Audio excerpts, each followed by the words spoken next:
que es texto que tengo aquí atrás. Lo voy a acercar a la cámara para que ustedes lo puedan ver. Em, este es el libro, ¿no? Trabajaron mucho tiempo y con mucho esfuerzo para realizar esta publicación. Es una publicación del Taller 99, Roser Bru, obra grabada. Ese es el nombre del libro.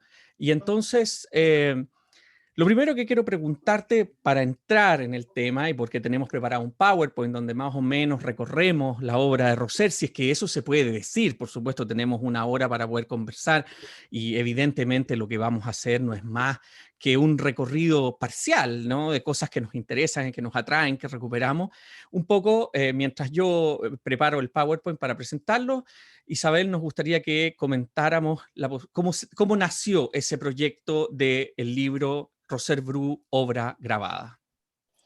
Bueno, fue la verdad que un sueño que tuvimos hace, ya cuando, a ver, quizás eh, hace 10 años empezamos a soñar con este proyecto.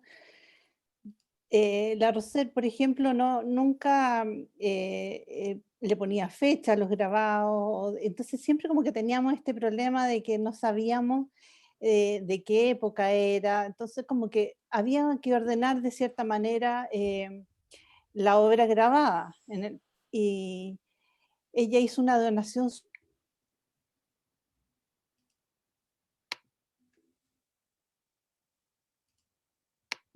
Ita, te quedaste en silencio. Me cayó. Ya. Vale.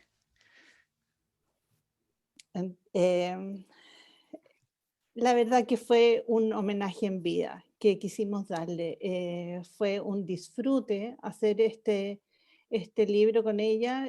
Lo diseñé yo personalmente a su lado. Rafael Munita hizo todo el trabajo de edición de las imágenes, se sacó los ojos trabajando cada foto con el grabado ahí al lado para asegurarse que las aguatintas fueran del tono correcto. Cada martes que la Rocío llegaba al taller, me preguntaba cómo iba avanzando su libro. Ella no se le iba, no se le olvidaba que estábamos trabajando en esto. Y yo me ponía a conversar, le preguntaba, bueno, ¿qué te parece? ¿Este grabado deberá ir con este? Y ella opinó desde principio a fin. Y hasta el día que entró a prensa, íbamos a Ograma, ella revisaba el color, filmaba sus pruebas de color, la verdad que lo gozó hasta que estuvo impreso. Después gozó firmando los libros a todos los que llegaban al taller a comprarle, y en el fondo era como, ella lo recorría de una manera como que si estuviera recorriendo su misma historia. Iba abriendo las hojas y decía ya se acordaba cuando había vuelto a Ibiza o qué sé yo. Entonces fue como es un diario muy, muy lindo que se hizo. Estamos súper contentos de haberlo podido hacer con ella en vida. Eso es fundamental. Roser Bru ingresa al taller 99 por ahí por los años 56 aproximadamente. Tú me corriges, Isabel, si es que Sí, estoy. perfecto, de 33 años. Cuando tenía 33 años, vamos a mirar una linda fotografía que ustedes ponen en el libro, ¿no? Ahí está ella en el momento del lanzamiento, en el taller 99 mismo, con Rafael Munita a su lado. Pero sobre todo en el mismo libro queda claro un itinerario muy profuso, un conocimiento y tal como en la carta que ustedes reproducen ahí sobre, al final, ¿no? Está esta especie de escrito de ella a mano donde explica la relación de ella con Nemesio Antunes, em, podemos apreciar también eso que ella siempre representa para todos aquellos que la conocimos de cerca en términos de artista visual, sobre todo como yo la conocí así en los años 80, que es como una aprendiz permanente, ¿no? Para mí, ese es quizás el valor más potente de cuando a mí me tocó limpiarle sus planchas, literalmente ahí yo tenía 21 años, 22 años y le limpiaba las planchas porque ella, por supuesto, venía al taller a trabajar en sus series y bueno, seguramente como en la foto que está ahí, en la del medio, ¿no? Es cuando yo la conozco, de haber tenido aproximadamente 60 y tantos años en el momento que la conocí. Y por supuesto, Lo que a mí más me impresionó era la actitud, la generosidad, la mirada y al mismo tiempo eso yo creo que es una cuestión que es trascendental para explicar el rol de la vida alrededor de un taller de grabado, ¿no? Es decir, esto para mí es esencial de que quede reflejado, porque no es que cuando uno habla sobre su obra gráfica sea solo grabado, por supuesto ella hizo dibujo, hizo acuarelas, tiene una obra en papel muy importante, pero sin duda la parte del grabado para mí representa algo fundamental porque nos devuelve a un principio quizás que hoy día valoramos mucho más que antes, cuando no nos podemos reunir, cuando no podemos asistir a cosas grupales, lo que es la vida en un taller de grabado y un hecho que tú podrás explicar mejor que yo, porque tú lo vives como presidenta del taller, que es que que un grabado nunca se hace solo, ¿no? Esa es una cuestión que a mí me parece, por supuesto habrá gente que los hace solo y que les encantará hacerlo solo, pero por lo menos lo que rodea el espíritu del Taller 99, lo que rodea el legado de Nemesio Antunes, es precisamente la idea de la colaboración, de la cooperación, ¿no? Y de un pensamiento colectivo de la obra, que no tiene que ver con una crítica necesariamente, sino que convivir en grupo el proceso cotidianamente. Cuéntanos un poco, digamos, cómo es esa experiencia, porque yo creo que es fundamental para también homenajear a Roser en este momento. Sí, bueno,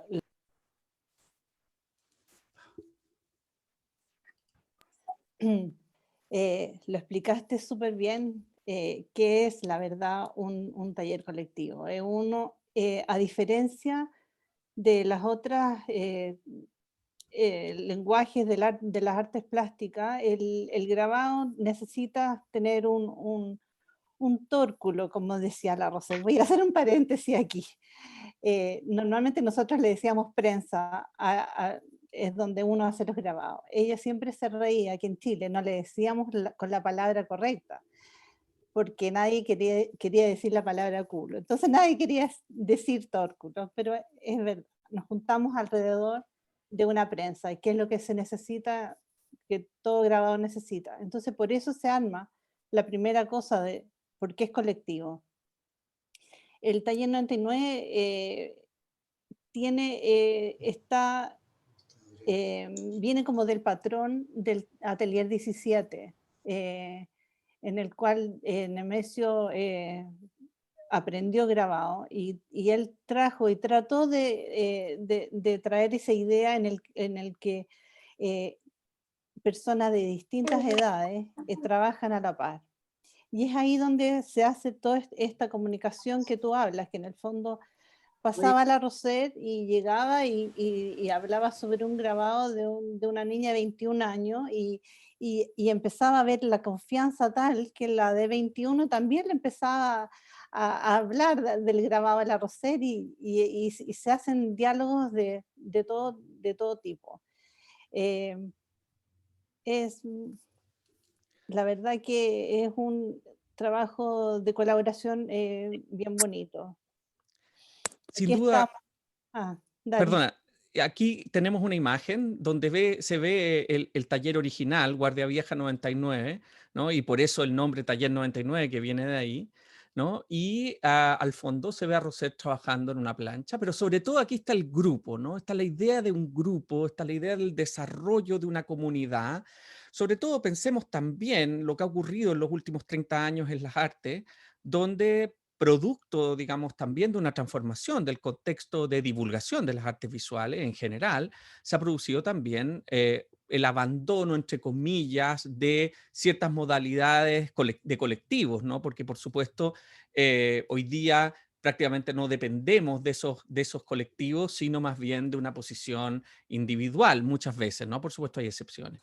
Pero cuando nosotros pensamos en la obra de Roser y su proceso al interior del taller 99, también hay que comprender que estamos hablando de un momento de aprendizaje, un momento en que ya ella desarrolla una obra específica en términos gráficos y de grabado, y finalmente cuando ya empiezan a hacerse cosas colectivamente, ¿no? Vamos a ver algunos ejemplos más adelante, como el trabajo que desarrolló para el libro que hicieron de Pablo Neruda, en un momento en que Pablo Neruda estaba vivo, y que eran los ideales que también tenía Nemesio, a quien, digamos, pudimos conocer tú y yo muy de cerca, y que tenía esta idea permanente de la relación entre la literatura, el grabado, ¿no? La poesía, ¿no? Que el grabado no es solo una técnica, sino que es una forma de transmisión cultural fundamental al interior de las sociedades modernas, ¿no? Aquí tenemos una primera obra de los años 60. No es, por supuesto, no es el primer grabado que hace Rosser, sin duda, pero aquí ya tenemos y podemos identificar muy claramente estas líneas, llamémoslas temáticas, por decirlo de alguna manera, en que en Mujer Lejana, de 1960, tenemos ya como muy claramente la Rosser que uno reconoce hoy, ¿no? Sí, aquí es increíble este grabado. Tú puedes mirar aguatintas por todas las manchas que se ven de distintos valores, pero el rostro está hecho con buril. Para los que han hecho algo de grabado, hacer esas líneas de una es algo bien difícil. La Rosette manejaba súper bien el buril en las primeras tiempos. Decían se le daba muy bien esto del trabajo del buril. Es una herramienta filúa que tú tienes que hacer una incisión muy profunda en el cobre para que dé la línea que ustedes están viendo. Eh, Lograr esa expresión que tiene esta mujer lejana no es algo fácil, la verdad. Y la otra cosa que es muy importante es establecer esto que tú acabas de mencionar, ¿no? La relación técnica, el conocimiento técnico en el caso del grabado y que es parte del proceso. Por eso que es tan importante cuando en esa carta que ella pone de cómo aprendió y que estaba la Dinora Duchinsky y que estaba Amestic y así se iba como proyectando un conocimiento, ¿no? Entonces, aquí la cuestión técnica es importante porque básicamente tenemos el metal, tenemos la madera, tenemos la piedra. Conversemos un poco de esa parte técnica para las personas que no necesariamente conocen las técnicas de grabado. A lo mejor, Pablo, las podríamos ir viendo a medida Ya, que vayan pasando las imágenes, porque así es perfecto. más fácil con una... Este es un metal, ¿no? Es un grabado en metal. Y perdonen porque les quiero mostrar ahí en la parte inferior está el título, Mujer Lejana. Roser, ya lo dijo Isabel, no ponía la fecha, lo que precisamente puede ser un gran tema de desarrollo para los investigadores. ¿Ya? Y luego está la firma de Roser y aquí se ve claramente que esto es un metal, se ve el cuño de la plancha, ¿ya? Y así vamos a ir refiriéndonos en la medida que vayamos avanzando, como decía Isabel. Sí, a ver, si se fijan, muchos de los títulos están en minúscula también, que a veces pueden pensar que es un error, pero también nosotros respetamos la manera de cómo ella nombró el grabado, ¿ya? Porque, por ejemplo, hay minúsculas altas y bajas, pero en el fondo uno respeta aquí tal cual como ella lo escribió. Este grabado es precioso. Yo creo que para Roser era muy importante, ya que lo tenía en su pieza colgado. Ella volvió a España después de 19 años, de haber llegado de 16 años a Chile, y vuelve a España. Y esta es la producción de ese viaje. Así que debe estar cargado de nostalgia. Miren la luz increíble que tiene este paisaje, esta geometría y la agua tinta. Este también es un metal. Vamos a recordar una cosa que es importante también en ese sentido respecto del tema del grabado. Básicamente Nemesio Antunes, cuando digamos, no es que en Chile no se hubiera hecho nunca grabado antes, esto es muy importante, sino que la idea de instalar un taller colectivo, ¿no? Como fue el Taller 99 en su inicio, lo que buscaba también era el desarrollo de esta técnica que permitía la copia múltiple, ¿no? Es decir, esta es una cuestión que es central en esto, por el hecho que además permitía una accesibilidad mayor, que él identificaba con una carga democrática del grabado directamente, producto de que así era como había entrado en el siglo XV, digamos, la relación entre los libros, la imprenta y el desarrollo y la diseminación de las imágenes. Y por lo tanto, también el hecho de que los artistas entraran en esta fase era la posibilidad de que acercar el arte a más personas, a que más personas pudieran tener estas piezas en sus casas, en su vida, y no tan solo, digamos, la cultura del original único en el caso de la pintura. Por lo tanto, estas series también ya, como ustedes pueden ver, tienen que ver con el proceso del grabado en sí mismo y la relación también, por ejemplo, que se expresa con el color, el blanco y negro, que es un tema muy cercano. Isabel, tú lo podrás, digamos, profundizar mejor que yo.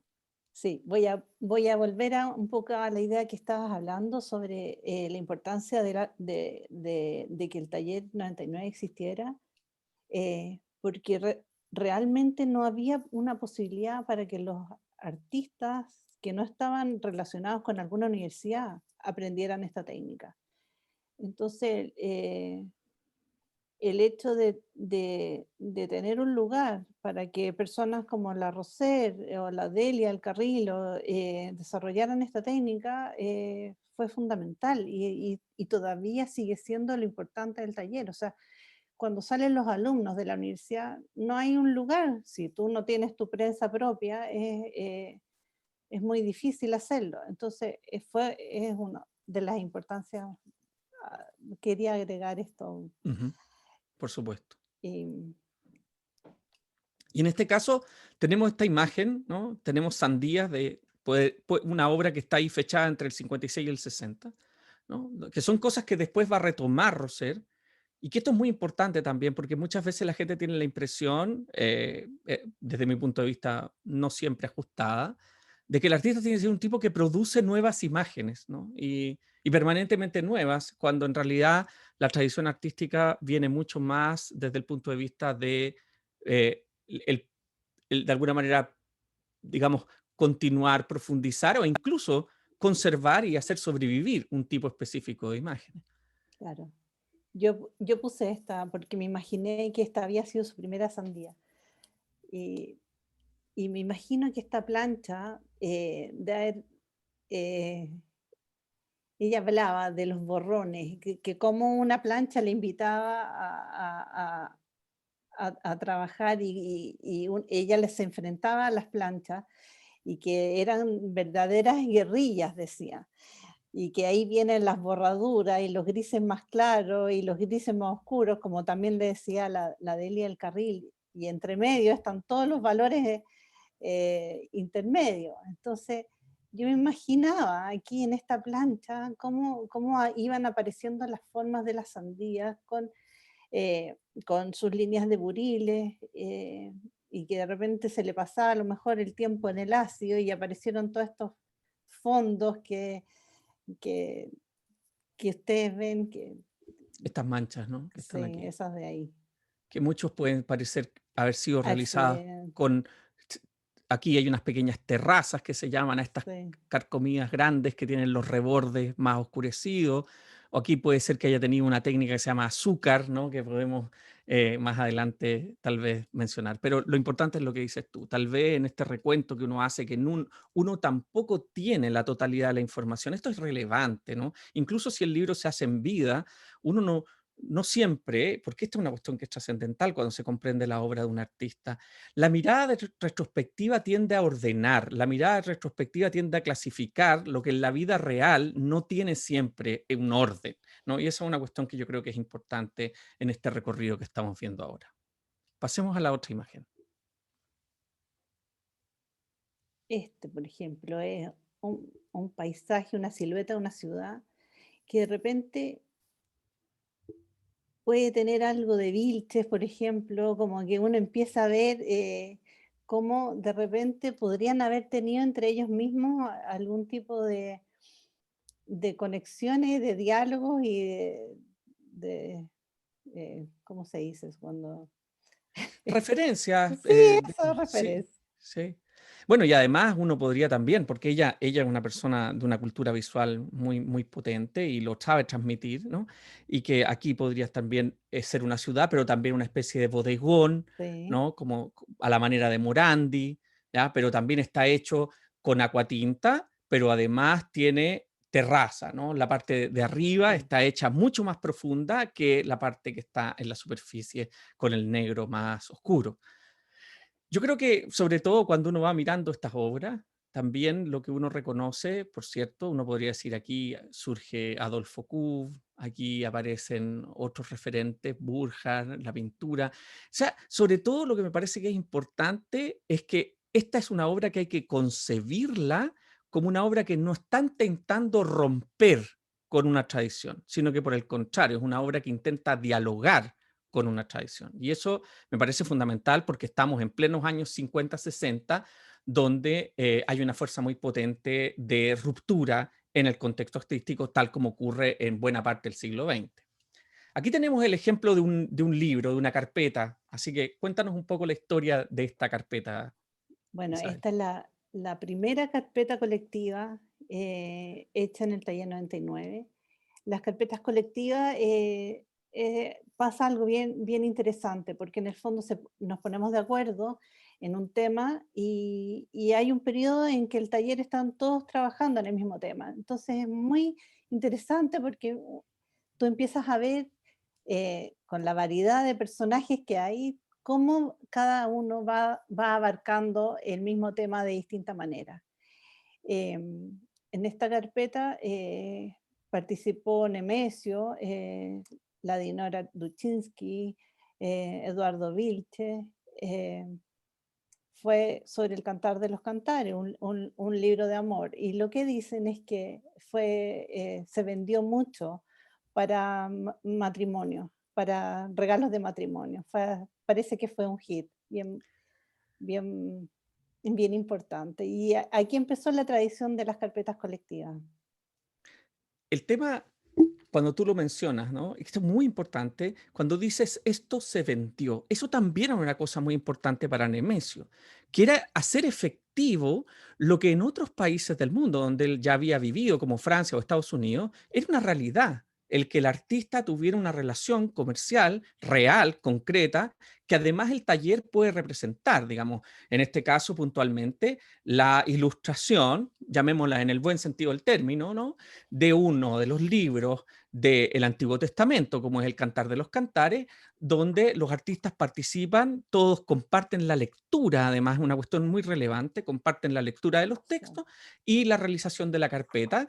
Todos los grabados tienen un mismo formato y tal como dices tú, bueno, obviamente este fue un éxito de ventas, que es muy importante, digamos, en el términos de lo que Nemesio buscaba, de que el grabado penetrara en la sociedad, no tan solo en la gente adinerada, sino que en general en la sociedad, ¿no? Y que es un libro que cuenta, digamos, el primer libro, podríamos decir, de amor o erótico directamente, y se encuentra en el texto del Antiguo Testamento. ¿Ya? Y aquí, por supuesto, está este beso, ¿no? Que representa a Roser, con primero en la parte, digamos, hay una primera capa que por lo que creo hay un azúcar, ¿no? Que está entintada muy suavemente, y sobre eso hay trazos de buril, tal como comentaba Isabel, que es esta herramienta muy filuda con que se generan unas líneas muy nítidas. Para decirlo muy claramente, los dibujos que aparecen en los billetes, ¿no? Cómo se hacen los originales de los billetes, se hacen con buril, ¿ya? Para cuando se hacen las matrices, para que ustedes entiendan un poco de dónde viene este tipo de dibujo, que por supuesto viene de una tradición mucho más larga. Pero aquí vemos este beso, porque precisamente uno de los ejes centrales, digamos, el eje central del Cantar de los Cantares es precisamente la historia de amor, ¿no? De Sulemita y este supuesto autor que sería el rey Salomón. Pasemos a la siguiente imagen. pucha, este es otro libro importante de la Rosera, increíble. Lo interesante es que normalmente eh, a uno le piden ilustrar el poema o el relato o el cuento, pero aquí fue al revés. Fueron 10 odas para 10 grabados de Bru. O sea, lo que se hizo primero fueron los grabados. y son 10 grabados que están como dedicados a la vida misma.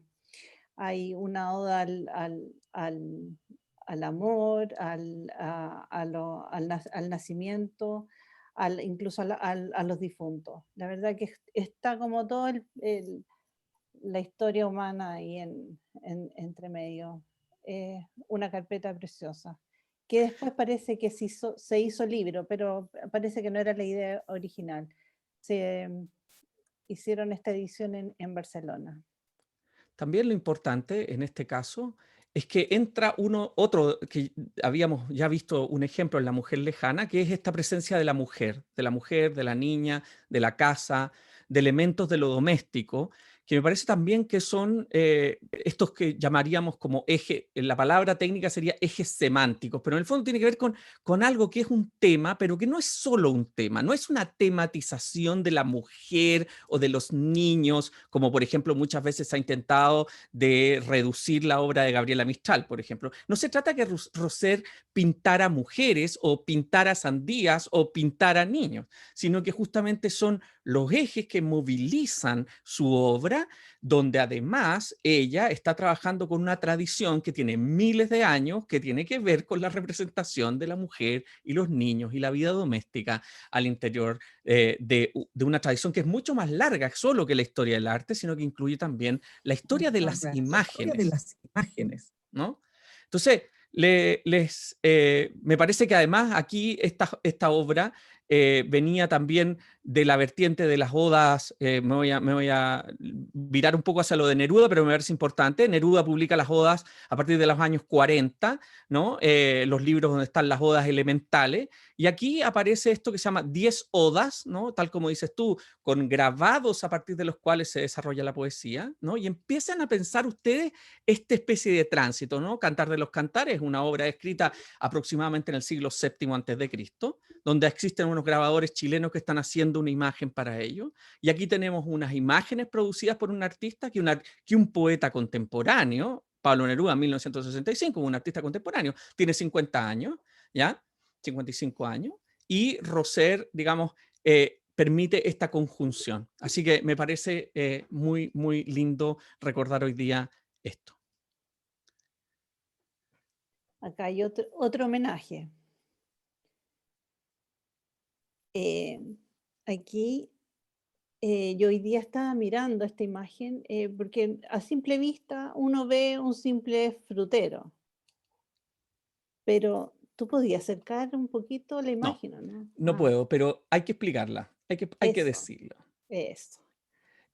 Aquí hay algunas figuras que están en negro sobre negro, ¿no? Así como o sea, acuatinta muy oscura con terraza muy profunda, lo que permite un doble negro, por decirlo de alguna manera. No sé si me expreso bien, y arriba se ve la silla, si se pueden acercar ustedes mismos con su mirada, se ven dos sillas, ¿no? Que tienen allí sus transversales, y hay una especie de pedazo de pan, no sabemos, ¿no? Pero lo importante es esta idea, y está esta relación oscuro arriba, claro abajo, que por lo demás es una cosa que en general en la pintura tradicional no se da. En general nosotros solemos estructurar el claro arriba y lo oscuro abajo, por una cuestión, digamos, de relación, piensen en el paisaje, en la manera en cómo nosotros estructuramos nuestra vida. No se nos ocurriría tener un piso blanco con paredes negras, pero sí podemos pensar en un piso oscuro con paredes blancas. Así que, Ita, dale.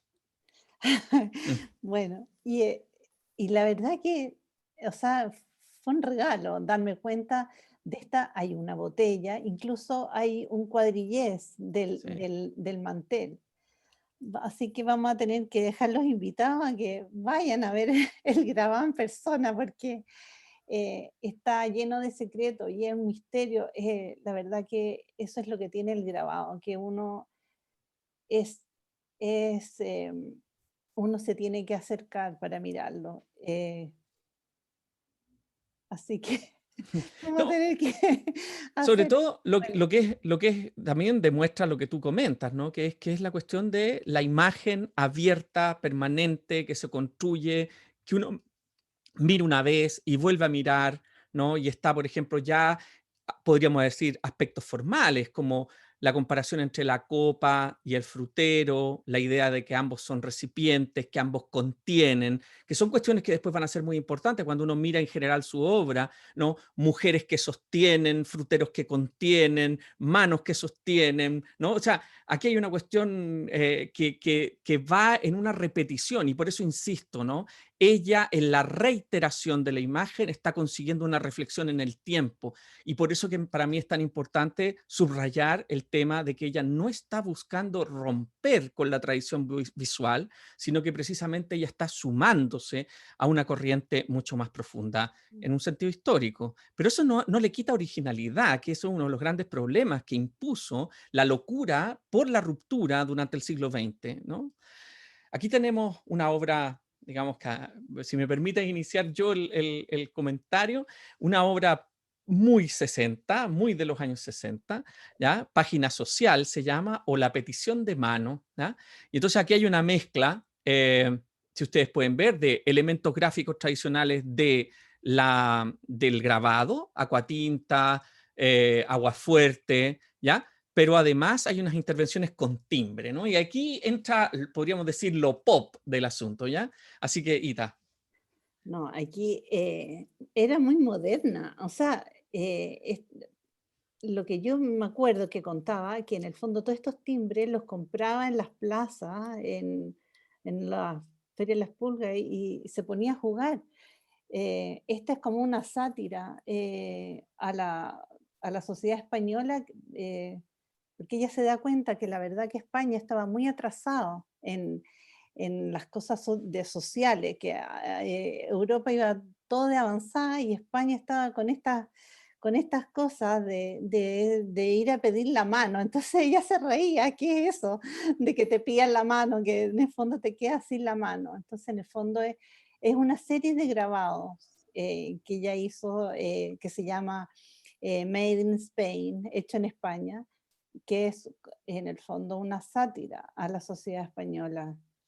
Además, bueno, tal como refleja el grabado, la mujer pierde la mano y Claro, evidentemente lo que hay aquí es una crítica y una mirada que ella tenía desde un lugar muy especial, que es el del rol de la mujer. No tan solo el rol de la mujer en la sociedad, sino que el rol de la mujer artista, ¿no? Y no se trata de una cuestión solamente de una diferencia, podríamos decir, biológica, estructural, sino que además, por sobre todo, de una mirada imposible de, digamos, intercambiar, por decirlo de alguna manera, ¿no? En la experiencia de la mujer, la experiencia de la maternidad, la experiencia de digamos, de esta especie de bambalina en la cual ella de alguna manera también está viviendo ese momento de apertura, el año 58, son momentos muy importantes para la mujer en Chile, digamos, en los avances de las posibilidades del sufragio. Entonces, lo importante es que ella trae todo ese envión. Y si ella fue capaz de darse cuenta que la situación de España, producto de en ese momento la dictadura de Franco, todavía mantenía ciertos elementos que para ella, desde veniendo de Chile, le parecían un poco irrisorios, lo que además resulta aquí es una perspectiva para comprender lo que será Roser para muchas artistas mujeres, como un referente, ¿no? Como un referente desde la posición en la cual enfrentar, no necesariamente el activismo, podríamos decir, pero sí la mirada sobre sí misma, la mirada sobre una mujer como mujer y una obra que, por supuesto, además, muy sutilmente critica, evidentemente, la estructura, digamos, que en ese momento dominaba. esta serie recién fue comprada por el Centro de Arte Reina Sofía y está expuesto ahora en este momento ahí, así que un orgullo Muy que bonito. sí. Y ya en estos años 70, ella, como dices tú, siempre tan moderna, en ese momento se produce, por supuesto estamos diciendo cosas que no son únicas y absolutas, pero la influencia de la serigrafía en Chile se inicia a fines de los 60, comienzos de los 70, y ella se suma a esta corriente. La serigrafía es una técnica que podríamos decir pertenece al universo del grabado, pero no está hecha ni con metal, ni con madera, ni con piedra, sino que a través de bastidores y mallas de seda, entre comillas, seda sintética, que permite la construcción de imágenes muy similar a la estructura como uno piensa el grabado en madera, ¿no, Ita? Sí. Que es básicamente de fases, ¿no? Entonces, cuéntanos un poco más de esta serie. Bueno, yo creo que esta serie estaba a la par con los patchwork, los trabajos de patchwork que ella hizo para la UNTA, que eran unos patchwork gigantes. Eh, Porque uno ve la construcción de cómo va armando los planos de colores. La verdad que eh, trabajar serigrafía es bien difícil, pero si tú miras, por ejemplo, esa luz, eh, dice, o sea, bueno, es como, eh, no, mira, lograr esto en serigrafía es una maestría, porque normalmente es algo en plano, no hay como, ay no, Pablo, a ver, sigue tú. No, no, no, es Perdí. que te entiendo plenamente. O sea, aquí hay Sí, temas de calidad, de brillo, ¿no? De incluso sí, este pasaje, ¿no? Del sí, blanco que va por ves, la línea atrás, ¿no? Que evidentemente es el blanco del papel, ¿ya? Produce una luminosidad que evidentemente afecta a esta representación donde están estas parejas, como en lo que se llama tradicionalmente en el mundo de la imagen mise en abîme o puesta en abismo, ¿no? Son imágenes que están dentro de otras imágenes hasta que se llegan a transformar en horizontes, ¿no? Esa, uno podría decir, esa es una lectura, digamos, iconográfica. Pero sobre todo lo que me parece interesante es como, si ustedes se dan cuenta, esto que mencionábamos al inicio, la cuestión de los lenguajes, ¿no? La serigrafía, la silografía, el metal. Entonces ahí se van produciendo diálogos al interior de la misma obra. sí. A ver, yo siempre me trataba de imaginar cómo ella proyectaba esta imagen, porque no me la imagino haciendo un proyecto, no me la imagino tampoco llevando, estas serigrafías no fueron hechas en el taller 99, tampoco me la imaginaba llevando un dibujo al lugar donde se lo hicieran y diciendo quiero hacer esto. Entonces, de cómo ella iba construyendo esta imagen, siempre me ha llamado la atención de cómo ella se adelantaba a lo que iba a resultar, Mm, ¿me entiendes? Porque en el fondo son demasiados calces y eh, que se van haciendo en el camino, ¿me mm, entiendes? Que uno no los puede proyectar de una. Entonces, absolutamente. esa, esa visión que ella tiene para imaginarse el final es asombrosa desde el punto de vista como una obra gráfica como esta es hecha. Perfecto. Aquí tenemos otra serigrafía completamente en diálogo con su obra que nosotros identificamos, panes, sandías, mujeres. Insisto, esto es una cuestión muy importante, porque cuando alguien dice algo es kafkiano, ¿no? Está refiriendo a un tópico, ¿no? Está refiriendo a un tópico que logró construir Kafka, ¿no? Cuando uno dice dantesco, es que uno está refiriendo siempre a Dante. Y cuando uno dice, ah, sí, pero sí, Rosé, la de la sandía, las mujeres, los panes. Sí, claro, está construyendo lo que se verá en 100 años más. Eso es muy Bru, ¿no? Eso es muy Bru, ¿ya? Y esa es la instalación, podríamos decir, de un concepto. No es solo una cuestión de imagen, aquí hay una cuestión de concepto. Pero tú que hiciste este trabajo de recopilación de la obra, cuéntanos cómo ves inserta esta obra del 79 en ese contexto. Bueno, de, de esta época no llegó, por ejemplo, de la obra que ella donó hacia el taller, no llegaron de esta época. Y lo que nos pasó es que de repente estábamos terminando el libro y uno, por ejemplo, el Rafael iba a una comida y estaba enmarcado en esa casa una serigrafía que nunca habíamos visto. Le sacamos foto al registro y empezaron a aparecer varias de esta época que en el fondo no tenemos, ni siquiera sabemos dónde fueron hechas estas. Ujú, Eh, perfecto.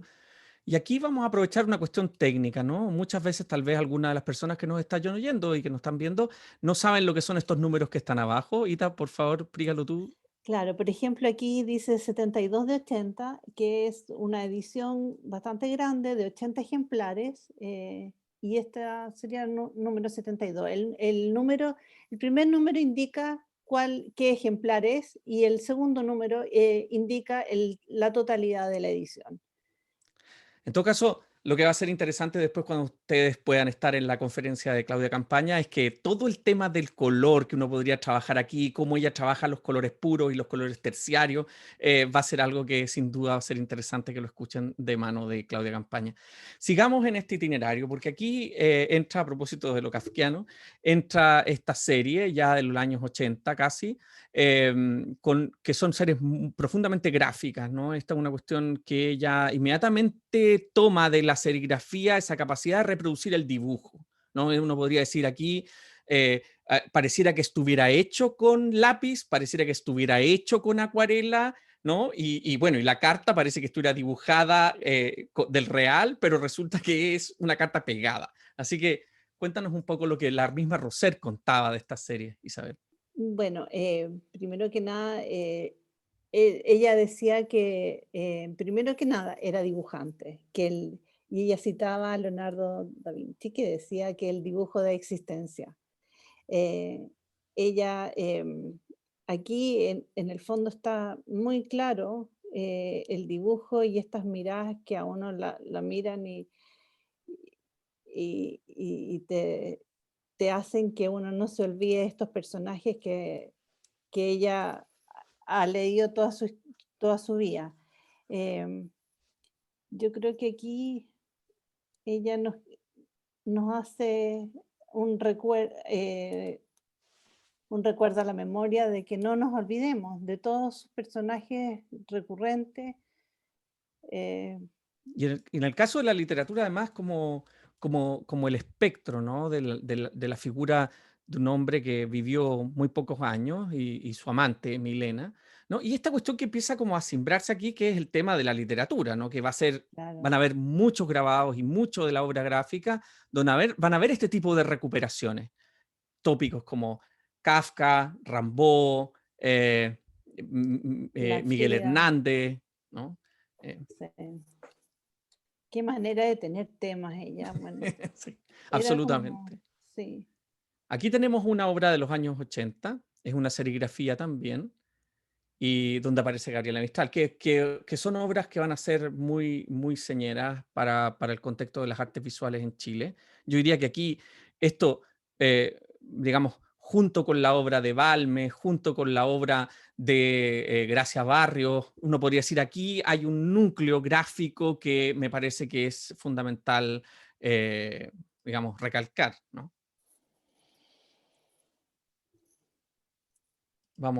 Aquí tenemos la de Federico García Lorca, e insisto en una cuestión, ¿no? En el hecho de que ella también revela el referente a partir del cual está hecha la imagen, en este caso ah, puntual, la misma fotografía. Ella no está intentando hacer como que ella está dibujando García Lorca de la nada, sino que precisamente lo que está revelando aquí, al igual como en Kafka, al igual como en Rimbaud, es el hecho del efecto que ha tenido la fotografía en la historia del grabado mismo, ¿no? sí, y a veces ella usaba las últimas fotografías de cada personaje. Esas son las que en el fondo ella trabajaba y trabajaba. Y aquí está, digamos, la memoria a los 50 años, dice aquí escrito en lápiz, a los 50 años del asesinato, ¿no? Eh, 1986. Esta tiene fecha, por lo menos, eso es una Sí, cosa buena, ¿ya? Y al mismo tiempo, les insisto, fíjense en cómo la diferencia, que es una cuestión que me parece muy importante, ¿no? La diferencia de esta forma de hacer grabado con los metales, con los buriles que vimos antes, ¿no? Aquí hay una vuelta al agua fuerte. A ver, sí. ¿cómo es esto? A ver, esto es una prueba de taller. A ver si ustedes se fijan ahí Ok. eso. Que, que es muy interesante cuando existen estas pruebas. la diferencia, por ejemplo, en una pintura que uno va pintando y va tapando encima, ¿no es cierto? Tú no vas viendo, no vas grabando el proceso, a no ser que pares de pintar y vayas sacando fotos. En grabado tenemos la suerte que quedan registros como estos. Entonces, en el fondo, a veces tú puedes, no sé, tener una serie de 10 impresiones antes de la edición final, donde tú puedes ver cómo la persona fue pensando durante el proceso, qué elemento la llevaba a tal decisión y cuál otro al próximo paso a poner más ácido o a poner un color. Entonces, la verdad que es bien interesante, es un tesoro tener pruebas de estado, pruebas de taller, porque en el fondo uno ve el proceso.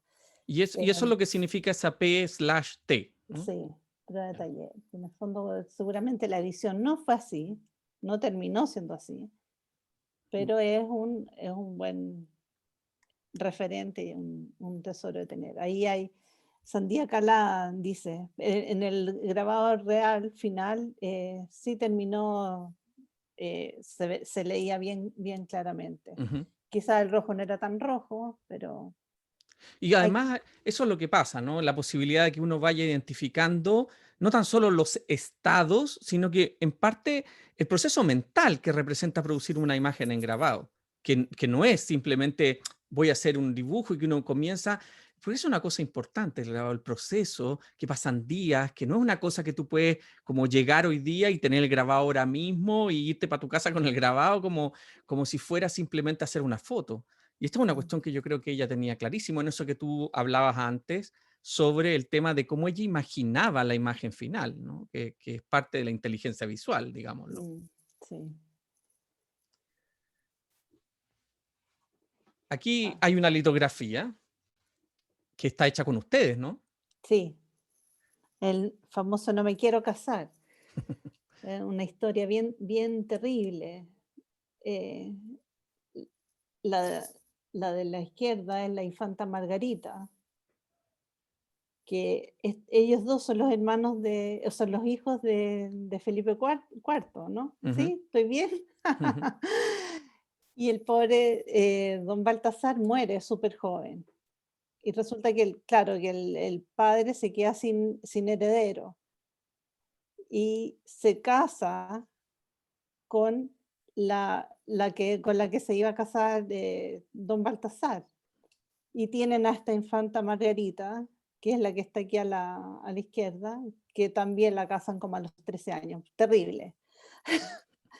En el fondo es todos los desastres de las monarquías y de la... y de algo que ella, digamos, preferentemente mostraba, ¿no? Que es como de eso que no se habla cuando se supone, digamos, que se cuenta la historia un poco de la mujer y que Claro. está representado en esta obra de Velázquez también, ¿no? Y ella conocía profundamente y trabajaba permanentemente con estos tipos de referentes. ¿No? Porque aquí, evidentemente, la imagen que tenemos es la imagen que Velázquez produjo de la infanta y del infante, del delfín, ¿no? De don Baltasar. Pero además me gustaría referir un momento a la cuestión técnica, porque aquí, al igual que en los grabados que vimos antes, tampoco puedes llegar y venir y dibujar esto y irse para la casa con el grabado ese mismo día. Ah, Hay que preparar las piedras y después de preparar las piedras hay que, digamos, pensar también el proceso de cómo se agrega el color, todas esas son fases distintas y también está esta calidad de reproducción del lápiz, que a mí me parece que tal como decías tú, a ella le interesaba muchísimo el dibujo. Si pudieras referirte un poco cómo trabajan ustedes en el taller estos procesos con un artista, más allá de la experiencia de Roser, ¿cómo es el proceso de una litografía cuando entra al taller? eh, bueno, nosotros no invitamos muy seguido a artistas a trabajar. Quizás tienen que, tenemos que estar felices nosotros. En el fondo, normalmente es una invitación así bien con alguien que nos interesa trabajar, normalmente es una invitación en que el artista trabaja, dibuja en este caso, nosotros le limpiamos la piedra, la Roser dibujó estas imágenes, después viene el proceso de la acidulación, eh, que se demora un poco, después vuelve a levantar la piedra, se vuelve a simular y viene el proceso de las impresiones de prueba, cuando ya el artista dice ya, esta es lo que me gusta, el famoso bon à tirer, que es donde el que va a hacer la edición se guía durante toda la edición. Y aquí los colores están intervenidos a mano.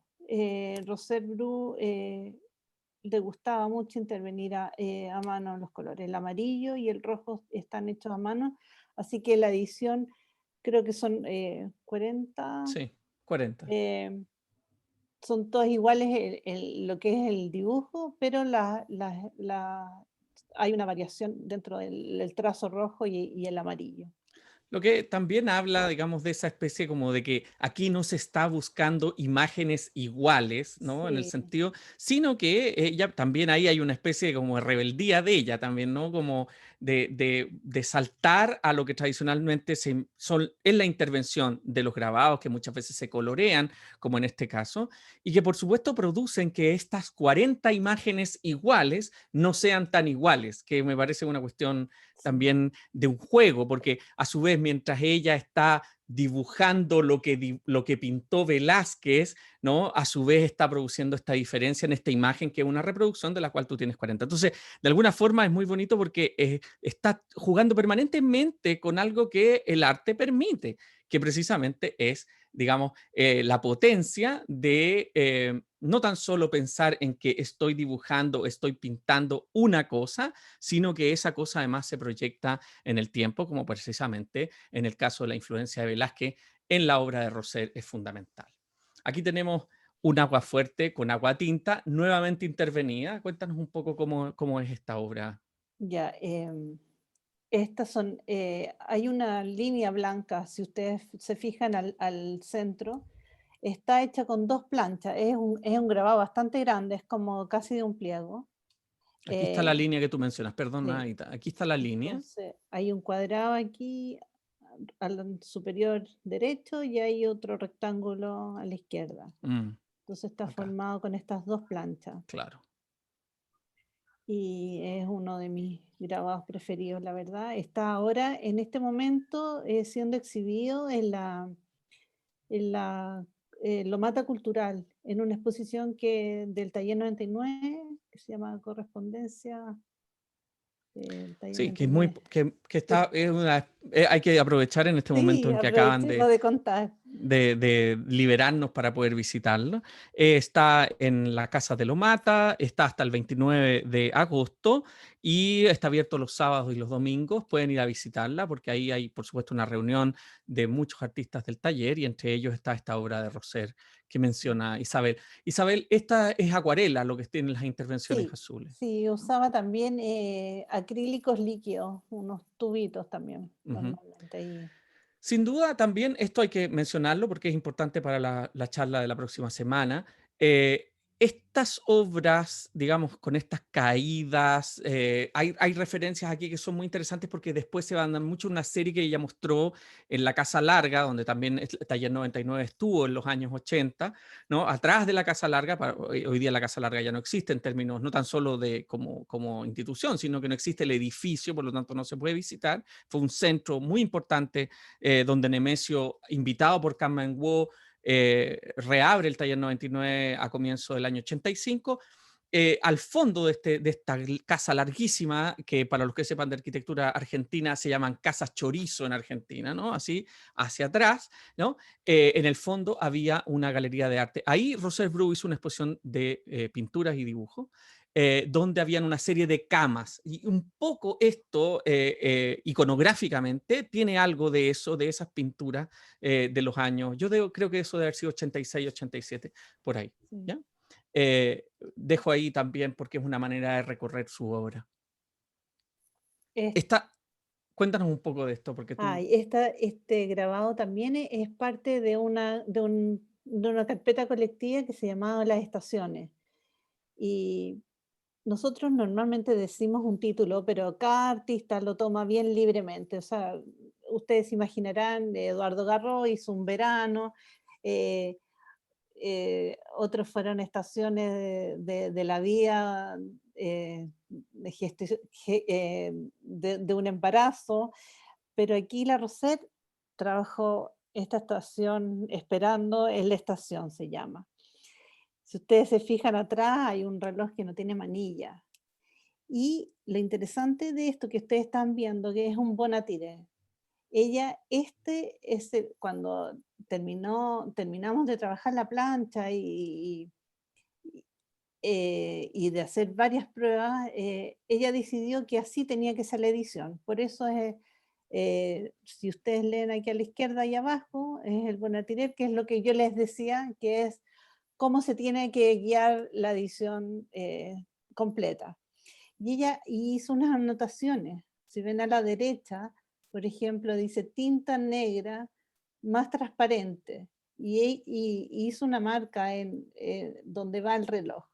Entonces había que seguramente entintar el reloj un poquito más transparente que el Ujú. resto de los, para dar esta sensación de lejanía del tiempo que está, que pasa y que no pasa, que a lo mejor no está tan presente. Y, Estas dos mujeres, además, que están sentadas esperando. Y aquí hay un elemento que es muy interesante porque nos permite hablar de otra técnica, digamos, de otra técnica al interior del grabado en metal. Yo creo que esto está hecho con barniz blando, me da la impresión, ¿no? Que es una impresión de un pedacito de goma, de algo que está hecho porque es demasiado regular para hacer un dibujo. Yo creo que esto está hecho con barniz blando. Ah, puede ser que me equivoque, si lo vieran en el directo me gustaría, pero además creo que aquí de nuevo está este tópico de dos mujeres que esperan, no es una pareja, son dos mujeres que esperan, y que al mismo tiempo me parece que además, perdón, si ustedes se dan cuenta, aquí en este borde, al lado, digamos, izquierdo de la imagen para ustedes, tiene unas especies de rayas. Esas rayas están hechas con unas especies de rueditas para poder trabajar el metal, que se llama roulette, y que permiten, digamos, donde uno no consiguió poner el negro que quería con el ácido de esa manera fija, profunda en el metal, esto permitía a mano, digamos, producir la textura en el metal y a lo que se llama a la talla dulce, ¿no? Y producir estas texturas, ¿no? Que me parece que también es importante porque si nos damos cuenta que hay agua tinta, también hay un poquito de agua fuerte aquí arriba, ¿no? En las líneas hay una terraza para realizar el reloj, como decía Isabel, sin manilla. Esas cosas a ella le gustaban mucho, tenía un pensamiento, ¿no? Como por ejemplo en el caso de las cariáticas, esa serie de pinturas tan bonita y que también hay grabado sobre eso. Las cariáticas son estas mujeres que no descansan, como decía ella siempre, ¿no? Estas mujeres que están ahí paradas sosteniendo el mundo, ¿no? aguantan. Claro, que aguantan, en una visión que además es muy interesante porque es una visión como paradójica del mito del Atlas, ¿no? Mientras los hombres se imaginan que sostienen el mundo, bueno, las mujeres sostienen los edificios, ¿ya? Así es que era muy bonita y muy irónico, ¿no? Y por supuesto, nuevamente, dentro de la tradición clásica. Vamos ya llegando a horas del año 2010, son prácticamente las últimas series. Cuéntanos un poco de esta que también pertenece al taller. Eh, Oye, esta también es casi un pliego completo, es bastante grande este grabado. Y los negros son maravillosos. Para los que somos grabadores, sentir este negro y verlo es algo increíble. Aquí están las famosas tazas salomónicas que ella nos decía que ella repitió en su pintura y decía que hubo una época que todo el mundo tenía todas esas tazas salomónicas eran muy, muy populares. La verdad que este grabado increíble. Bueno, Me y vamos a encantó. hacer la referencia, porque de nuevo aquí hay un guiño, ¿no? El guiño de lo Sí, salomónico, ¿no? Es decir, algo que es completamente doméstico, podríamos decir casi pedestre, cotidiano, como es el diseño, que tal vez el tipo que hizo las tazas ni siquiera lo pensó, ¿no? Pero tiene esa torcedura, esa especie de forma helicoidal, ¿no? Que es una columna que en el fondo podría ser recta, que se tuerce, ¿ya? Y que produce este efecto de estas líneas alrededor. Columnas salomónicas, nuevamente piensen, cariátides, mujeres, columnas salomónicas, aquí transferidas al ámbito de lo doméstico. Cuéntame una cosa, Isabel, esa intervención de la cala que está ahí con su pistilo amarillo, ¿esa era una intervención manual? Sí, esa fue manual. Qué bonito. Bueno, vamos a seguir porque tenemos más imágenes. Aquí está la mano de Roser trabajando precisamente la obra que tenemos delante. Sí, Cuéntanos un poco, esto es una aquí es, litografía. sí, el mismo sistema que es totalmente plano. Aquí ella dibuja con grasa una piedra litográfica y la reproducción de la imagen se hace a través de este proceso que es como mágico o químico, que el agua y el aceite no se mezclan. Entonces es lo más parecido a un dibujo en directo que puede haber dentro de las técnicas de grabado. Y aquí está ella interviniendo, siempre certera. En el Mm. fondo, eso era increíble, porque después de haber hecho la edición, ella intervenía con los colores, pero siempre sabían, imagínate, tenía 94 años cuando estaba interviniendo esta litografía. Siempre certera. Era- Y aquí, si me permites, sus 94 años, tal como dices tú, hay un gesto en esta mano que nos puede permitir además revisar cuando ustedes tengan tiempo, ver su obra.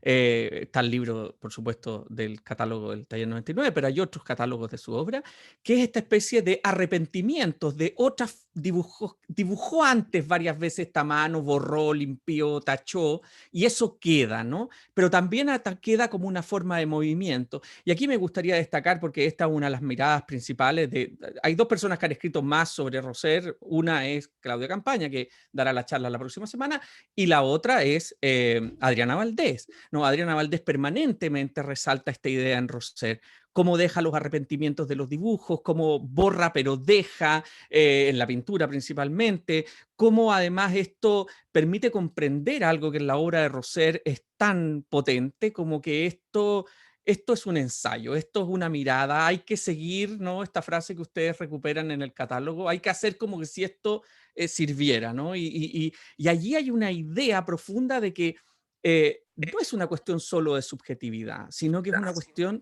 de perspectiva. Y ella está, de alguna manera, mostrando que su mirada de la mujer, su mirada de lo cotidiano, su mirada sobre los objetos, ¿no? Es solo un sesgo, es solo una mirada al bies momentánea, algo que puede de alguna forma romperse o perderse en cualquier instante. Yo creo que estas obras son muy potentes también por eso. Si la obra anterior era del 2010 al 2016, esta obra también es muy reciente, 2014, es una Frida, un busto, una cabeza. Estoy escuchando la weá Cuéntanos un poco de grabado. cómo es esto. eh, bueno, también es una litografía, pero eh, aquí tiene el dibujo hecho en lápiz litográfico y también el tut. Me acuerdo que para esta, ¿sabes? Que llegó un momento en que la Roser producía tanto, tanto, tanto, llegaba los días martes, nos dejaba agotados porque hacía miles de grabados y después nos dábamos abasto para las ediciones. Me acuerdo que terminaron editándolo Jimena Lecaro y una alumna que tenía, era Matilde Montenegro, y eran casi alumnas de litografía, porque ya realmente llegaba un momento que estaba todo el taller en función de la Rosel, no paraba, nos quedábamos agotados los días martes. Además, es muy interesante porque esta es una imagen que se reproduce muchas veces a lo largo de su vida en estas obras, Mm. también como mencionábamos antes, así como Rimbaud, así como Kafka, o Miguel Hernández, o César Vallejo, ¿ya? Aquí está la referencia de Frida Kahlo, como la referencia nuevamente de esta mujer, y aquí en esta especie de giro que podría ser un busto, pero también podría ser el cuello de una camisa, de un vestido, y que la palabra busto también es importante mencionar hoy día porque estamos haciendo un homenaje. Y la palabra busto, vamos a hacer un pequeño giro filológico, viene del latín combustere, que significa combustión y que era los bustos que se ponían en el lugar donde estaban las cenizas de una persona que fallecía y que era incinerada. Y de ahí viene la palabra busto, de combustere. Entonces, también en estas especies de cabezas, que son cabezas, pero que también podrían ser bustos en el sentido de no tener cuerpo, ¿no? Pero no tener cuerpo no porque esté tratando de negar el cuerpo, sino también por este foco que tiene ella en sus obras de la mirada, del rostro, ¿no? Hablábamos de Velázquez y hablábamos de una serie de obras que tienen este tipo de referencia. Pero aquí hay un grabado que es muy especial. A mí me recuerda un poema de César Vallejo sobre los álamos, pero bueno, cuéntanos un poco cómo es la historia de este grabado.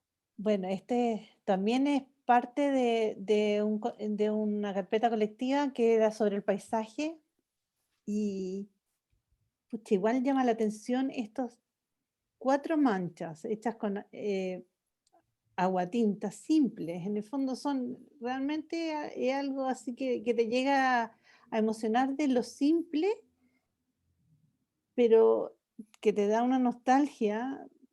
Es una pequeña planchita, pero en el fondo es, no sé, me da a mí como una nostalgia de una cosa de un paisaje chileno antiguo. Mm. Una, Que, y por supuesto, y que tiene que ver mucho con esa parte, digamos, que ella conoce bien, ¿no? Que es de este otro tópico del arte, porque por supuesto, en general, cuando uno hace la historia del arte de Chile, se tiende a dividir, ¿no? Como una línea específica en relación con el paisaje.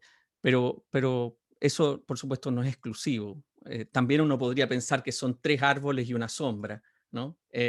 Como una forma de poder mirar esa imagen también. Cuéntanos un poco más cómo surge este proyecto.